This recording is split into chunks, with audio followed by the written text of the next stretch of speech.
Options trading.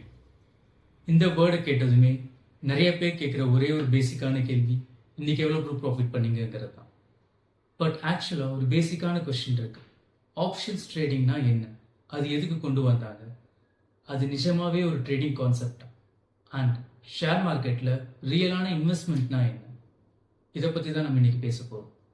Hi everyone, this is Arun. Welcome to my channel me with logic. இந்த options ட்ரேடிங்கிற concept எதுக்காக கொண்டு வந்தாங்கன்னா, for example, நீங்கள் ஒரு ஸ்டாக்கை லாங் டேர்ம்க்கு பை பண்ணுறப்போ அது ஆப்வியஸாக ஒரு பாயிண்ட் ஆஃப் டைமில் டவுன் ட்ரெண்டுக்கு வரும். அந்த மாதிரி டவுன் ட்ரெண்டில் வந்து ஃபாலோ ஆகிறப்போ உங்களோட லாஸை மினிமைஸ் பண்ணுறதுக்காக ஒரு ரிஸ்க் மேனேஜ்மெண்ட் டூல் மாதிரி கொண்டு வந்தது தான் இந்த ஆப்ஷன்ஸ் ட்ரேடிங். பட் இப்போ மோர் தென் 80% ஆஃப் ட்ரேடர்ஸ் அதை அதுக்காக பயன்படுத்துறது இல்லை.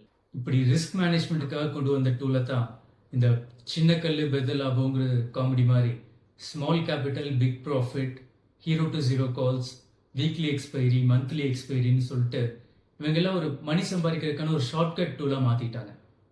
இப்போ இந்த ஆப்ஷன்ஸ் ட்ரேடிங்கிற கான்செப்டே ஒரு கேம்பிளிங் மாதிரி தான் பண்ணிட்டு இருக்காங்க. நம்ம ஒரு முக்கியமான டேட்டா இங்கே நம்ம சொல்ல வேண்டியது இருக்கு. As per SEBI, 90 to 91% of retail traders கண்டினியூஸாக லாஸ் மட்டுமே பண்ணிட்டு இருக்காங்க. ஆஸ் பர் 2025 ரிப்போர்ட், ரீட்டைல் ட்ரேடர்ஸோட ஓவரால் லாஸ் மட்டும் மோர் தேன் 1 lakh crore. இதுவே நீங்கள் லாஸ்ட் ஃபியூ இயர்ஸ்க்கு ஒட்டுக்க எடுத்து பார்த்தீங்கன்னா overall losses of retail traders is more than 2.5 lakh crores. இன்னொரு முக்கியமான இஷ்யூ என்னன்னா, இந்த ட்ரேடிங் பண்ண வர மோஸ்ட் ஆஃப் தெம் ப்ராப்பராக மார்க்கெட்டை ஸ்டடி பண்ணிட்டு அனலைஸ் பண்ணிட்டோ வரதில்லை. இந்த ஃப்ரீ கால்ஸ், பெய்ட் கால்ஸ், ஃப்ரெண்ட்ஸோட சஜஷன்ஸ்னு கேட்டு லாஸ் ஆகுறவங்க நிறைய பேர். இப்போ அது எல்லாத்துக்கும் ஒரு ஸ்டெப் மேலே போய் டைரெக்டாக ஒரு ஏஐ பிளாட்ஃபார்ம் கிட்டேயே கால்ஸ் மாதிரி கேட்டு ட்ரேட் பண்ணி அதுலேயே லாஸ் ஆகிட்டு இருக்காங்க. இந்த institutional traders, FIIs, proprietary desk, இவங்கெல்லாம் ஒரு ரொம்ப அட்வான்ஸ்டான சிஸ்டம்ஸ், டூல்ஸ், அனாலிசிஸ், அல்கோரிதம்ஸ் இதெல்லாம் வச்சுட்டு ரொம்ப ஸ்ட்ரிக்டான ரிஸ்க் மேனேஜ்மெண்ட் ஃபாலோ பண்ணுவாங்க. அதனால தான் அவங்களால மட்டும் கன்சிஸ்டண்ட்டாக இதில் ப்ராஃபிட் எடுக்க முடியும். இந்த மாதிரி ஒரு பிளே கிரவுண்டில் ஒரு எக்ஸ்பீரியன்ஸோ இல்லை மார்க்கெட் என்னன்னு தெரியாமல் ஒரு ரீட்டைல் ட்ரேடர் உள்ளே போகிறப்போ மார்க்கெட் வச்சு செஞ்சிடும்.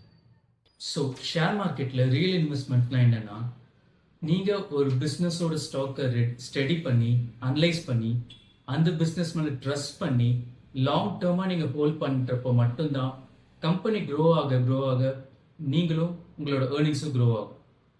இன்னொரு முக்கியமான ஃபேக்ட், ஷேர் மார்க்கெட்டில் இது வரைக்கும் வெல்த் கிரியேட் பண்ணவங்க ட்ரேடர்ஸ் ரொம்ப ரொம்ப கம்மி. இன்வெஸ்டர்ஸ் தான் நிறைய வெல்த் கிரியேட் பண்ணியிருக்காங்க. ஸோ ஆப்ஷன்ஸ் ட்ரேடிங்கிறது சீக்கிரமாக ரிச் ஆகிறதுக்கான ஒரு ஷார்ட்கட் டூல் கிடையவே கிடையாது. It's again a double edged sword. ஈஸியாக நம்மளை செஞ்சிடும். இப்போ நம்ம லாஜிக் கிட்டே யாராவது அட்வைசரி கால்ஸ் கேட்டால் கொடுக்க தானே செய்யும் இல்லையா? එතුකුණෙන් ලොස් පනිතු එන්න තිත්‍රතුකා ආලා විදුංගපා. So until next time, thank you everyone. Bye.